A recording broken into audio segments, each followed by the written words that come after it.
Hello, আসসালামু আলাইকুম ওয়া রাহমাতুল্লাহি ওয়া বারাকাতু। আমি সামিরা হক বলতেছিলাম, সালমান শাহর ওয়াইফ। আপনি কে বলছেন? Hello, hello. ওয়ালাইকুম আসসালাম রহমতুল্লাহি ওবারাকাতু। আমি সালমান শাহ বলতেছিলাম কবর থেকে। তোমাকে অনেকদিন পর ইচ্ছা হলো কল করার জন্য। কি বলো? এ আমার বিশ্বাস হয় না। তুমি তো 97 সালের উপরে চলে গেছো। তাহলে তুমি আমাকে কেমনে ফোন করতেছো? আমি আসলে বিশ্বাস করতে পারতেছি না। কে কে তুমি? সামিরা, সামিরা, এত উত্তেজিত হইও না, এত ঘাবড়ে যাইও না। আমি তোমাকে স্বপ্নে ফোন করছি। কেমন হয়েছে? এখন তুমি ধরা খেয়েছো? আমি কিছু করি নাই।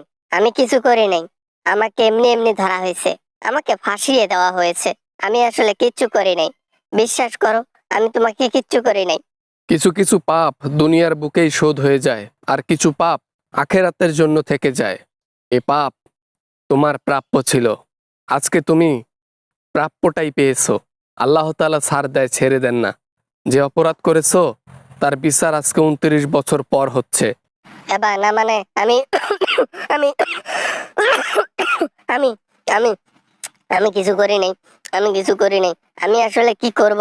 কিছু করি নাই আমি। জীবনে আমার অনেক খলনায়ক এসেছিল, কিন্তু এটা কখনো ভাবতে পারি নাই সবচেয়ে বড় খলনায়ক আমার ঘরেই ছিল।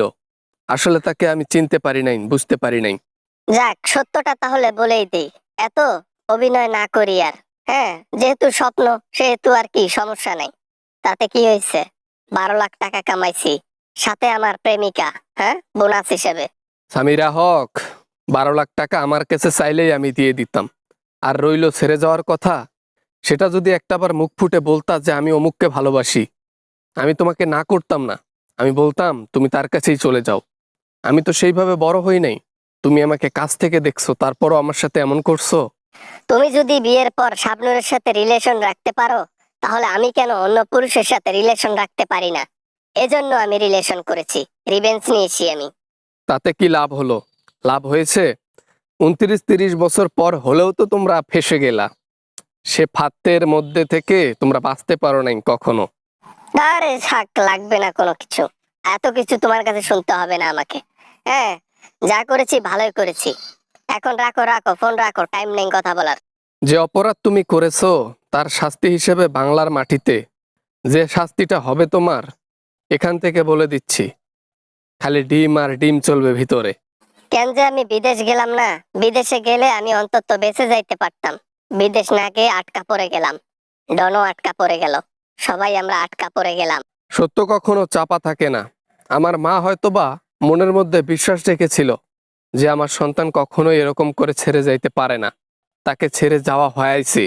সবকিছু তোমার মায়ের জন্য হয়েছে।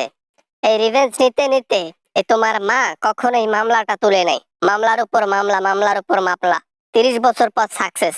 এখন আমার মা শান্তিতে ঘুমাইতে পারবে, শান্তিতে খাইতে পারবে। আসল অপরাধীরা এখন জেলে যাবে। জেলে গিয়ে তারা দিন কাটাবে। তাদের কাম ডাউন শুরু হয়ে গেছে। সমস্যা নাই, টাকা পয়সা দিয়ে জেল থেকে বের হব। হয়ে বাংলাদেশ থেকে ডাইরেক্ট বিদেশে চলে গিয়ে ওখানে গিয়ে সেটেল হব। টাকা পয়সার অভাব আছে নাকি? কত লাং করছি। বাজে মানুষ, বাজে কথা। যাই হোক, তোমাকে দেখে মানুষ কি শিখবে? স্ত্রীর প্রতি কারো বিশ্বাস থাকবে না। আহারে, কেন যে প্রকাশ হইল? অনেকের প্রতি অনেকেই বিশ্বাস থাকবে না, বিশ্বাস করবে না।